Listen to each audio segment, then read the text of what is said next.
Hello everyone, I'm Architects, and welcome to what was supposed to be an episode of Blockbox SMP. But, as you might be able to tell by the fact that I'm floating, some changes have been made. Some very slight changes. So I was kind of getting bored of the survival aspect of Minecraft. So I figured, why not let people play how they want to play? Not everyone has the same amount of time as me to build stuff, so I figured, why not give other people the option to go into creative mode? And I'll also go into creative mode, because I just want to build stuff. So, disclaimer, from now on, it will only be tips and tricks. Because I'll be making huge buildings in this world. And giving you guys tips on how I made them and some general building tips. Oh, I forgot a piece of my skin. What a time to notice. Oh well, okay. So, part of the time lapse of that big building down there will be of me in survival mode. So it'll be the very slow build that you guys are used to. And the other part of it, which I'll be doing now, will be using this amazing thing called World Edit, where I use this amazing axe and some other amazing commands to build this thing at the speed of light. So yeah, well, I guess without further ado, I don't have much more to say. On to the time lapse.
And done. So, decent amount of work, only about hour and a half. If I was in survival, that would have taken me maybe 4 hours or 6. A lot. Let's just say a lot. And I probably wouldn't have had enough resources to do so either. Anyway, here we are. The exterior of the Taijitu power plant and general management center. I'm gonna refine that name a little bit. the end of the time lapse, you guys saw this awesome thing here. So I can actually throw some channeling tridents at this, and when it's when we have a thunderstorm going on, it summons all power. It's pretty cool. So, this is pretty much the only thing I will ever use Acacia for, ever. It looks like copper, and it's not like the blocky texture that copper blocks have. Like this, if I did a whole line of this, whoops, yeah, no, that doesn't look good. So I just use this for corners because then it matches the different directions of the acacia texture here. And yeah, I will be doing an interior at some point. No idea when. Oh, the nice part about creative mode, it's a little easier to use shaders. Because, well, just creative mode I find works better on. As you can see, we've got a nice bright blue beacon going through the middle here that's a similar color to the blue on my skin. That is purposeful. Let's just say I'm never going to be using replay mode ever again for big time lapses, because positioning the camera and doing all of those things, it takes way too long. When I can just position my spectator account in one spot, maybe move it every 10 minutes, and leave it there. It's much less complicated.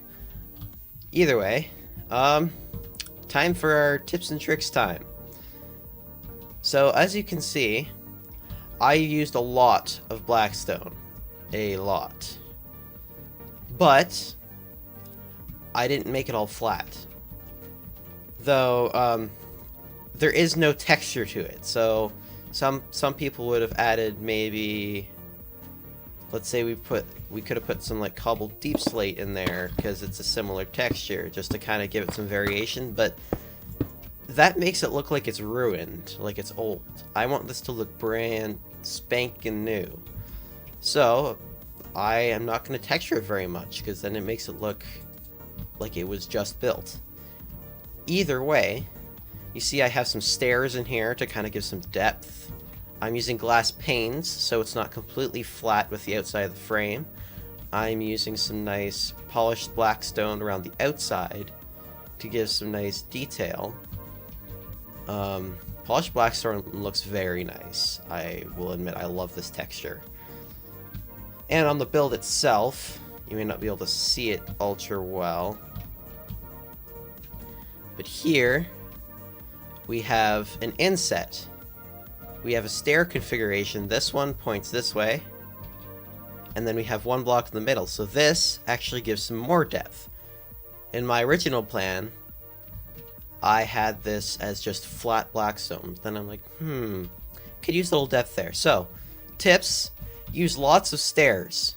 Lots of stairs. Anywhere you can give depth. It's like up here.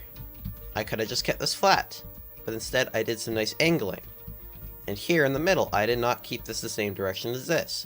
Instead, I angle it upwards, so it gives more kind of detailing. Some very fancy detailing too. This is one of my favorite blocks in all existence because it looks very industrial. This also wasn't on my original plan. I had not had this device installed on my original one, which I wish I had, because this is what actually gets the lightning. This will probably travel all the way down to like a control center eventually. I'm probably going to get some turrets built here. Either by me or by Laura, depending on if she actually wants to get on. Mrs. Potato. Okay, yeah. So, we've got... Okay, so here we have some more texturing. So, these two blocks go so well together. If you want to add some just nice detailing to pathways, use andesite and stone. They look similar, but also, if you're looking from a distance, see, that doesn't look one flat color. So it adds some nice detailing to it. I also love this block right here, this basalt. Basalt's amazing. So yeah, we've got a nice little circle here. There will be like an electric fence around this at some point. There's lots of fun stuff I plan to do with this. Okay, another thing. I could have made these walls just pure blackstone, like, you see, blackstone, blackstone. But that wouldn't have given it any depth. It would just have been flat. So I put some nice deep slate in here. Some deep slate stair and deep slate wall repeating pattern. Patterns like this are amazing. You see, it kind of gives a really cool effect. And also some depth. So it stands out. It kind of is in between this color and this color. It's not quite this light, but not quite this dark. It kind of goes well between the two. Let me go down here. I actually haven't... Oh, I forgot to add lighting. That would be why it's so dark. So you see down here I have lighting hidden in these nice little gaps here. So it kind of illuminates the build on its own. I will fix that. Either way. Oh yeah, and here you see we have lots more depth. I did not mention any of this in when I actually built this first part. Yeah.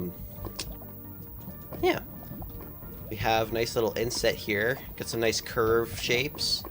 We also have this that curves around the side, and then it becomes a square.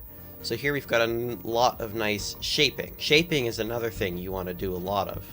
Because this makes much more difference than, say, if I just did a flat square. That's not exciting. Builds are a lot more visually appealing when you add some curvature or just depth of any kind. See here, I also mix up the block palette a little bit. I add some of these to give some detail between the layers. And on the side, I use some deep slate, but I mix it in with cobbled deep slate. So it's not just flat, polished deep slate. Is there any other tips? Oh yeah, I didn't show you guys this. So the stuff that's this looks, I was kind of going for like a arc reactor look on this thing. If you guys don't know what an arc reactor is, look it up. It's a Marvel thing. So this is what stores all of the power. You see there's kind of like electricity coming from this copper pipe. I don't know why it does this. It's still day out. It just looks really dark. I never get that. The shader's a little weird sometimes. Okay, either way. The lightning comes out from the tube that channels the power into the nice generator here. / just storage system. You can also see that this is floating. There's actually no way into this, so that's my solution. So yeah, I've got sea lanterns are amazing for kind of futuristic industrial builds. This is one of my favorite light blocks. If only it wasn't so rare and hard to get. Which is another reason why it's awesome that I'm in creative. So I tried to create the effect of lightning. It is so hard in Minecraft. So I used some white stained and blue stained glass because that kind of mimics the color of lightning. But obviously, if I could make this glow, that would be amazing. But I cannot. And before you guys say anything, yes, I tried end rods because you would figure that those would look good. But the problem is they don't connect to each other. So, like if you do it on an angle, like say this, it doesn't give a nice effect. So, I did my best. Can't do more than that. Oh, and this, I like this. I didn't have this in the original plan either. I just had this going through the center, but I felt like we kind of needed like a special generator in the core here. So I used observers, another really cool industrial looking thing. Like we got this nice kind of mechanical texture. So yeah, that's what I used. And then also, you see that these are flashing. This is another cool effect that I just accidentally discovered, because obviously I have some facing downwards over here. So it creates a redstone clock. And I never actually realized, but the light actually has a reflection on the rest of the observer. That's a very small detail that I never noticed, and thank you Minecraft for that amazing detail. Either way, I was able to cover the actual light up with a button, and it just gives a slight flashing effect on it, which gives more industrial effect. Then obviously I have a second beacon in here to look like it's kind of taking the beam and spitting it out the other side. But the only problem with that is that I had to add more blue. I should probably add one more piece of blue. Except that I really can't, but it's almost the same color. The one on top is lighter.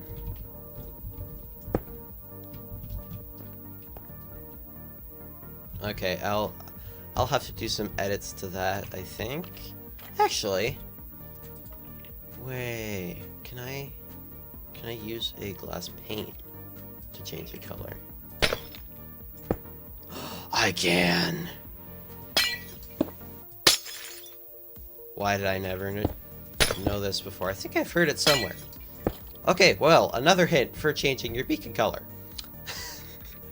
that I just figured out. You can use glass panes. This is amazing. See, it hides it inside your beacon, so you don't have this kind of glass getting in the way. Wow. I wish I had known this before. I might have to make some edits now. Okay, well, I don't... Yes, the interior's a little bare, as you can see. This will be fixed. I have to figure out some designs, though, and obviously I also don't have an entrance to this as of yet. So... some changes need to be made. Yeah, we've had some other members also settle in. We've got Nicholas Nickleby's base up there, aka Nick Squared.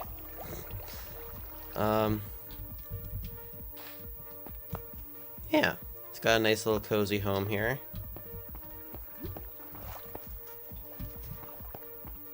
He's on one of kind of the outcroppings on right above the second level of the main cave. Well, second main. Okay, it's just confusing. I'll label things later. So yeah. So depth, and patterning. Lots of it. Lots and lots of patterning. Like, and stairs. That's what you need to take away from the stairs, patterning, and different blocks. Because I've got some nice polished blackstone, deep slate, and polished basalt. They all match well, but they're still different. Well, this is actually unusual. It's a very short video in comparison to what I usually do, but it'll make editing easier. Yay! Okay, well, I don't have much more to say. Subscribe if you haven't already. It would be much appreciated. Hit that like button and hit the notification bell to be notified of future videos. There will likely be more now that I'm actually just doing short little snippets of videos. And I guess I will see you guys in the next tips and tricks video. Goodbye. Side note, I do know that I sometimes use what Green from Hermitcraft does. The goodbye that I just did, I only realized after the fact that that's what green does. And, oh, I forgot to change my skin again. And also the without further ado thing. Yes, I do that purposeful. That one I do more purposefully.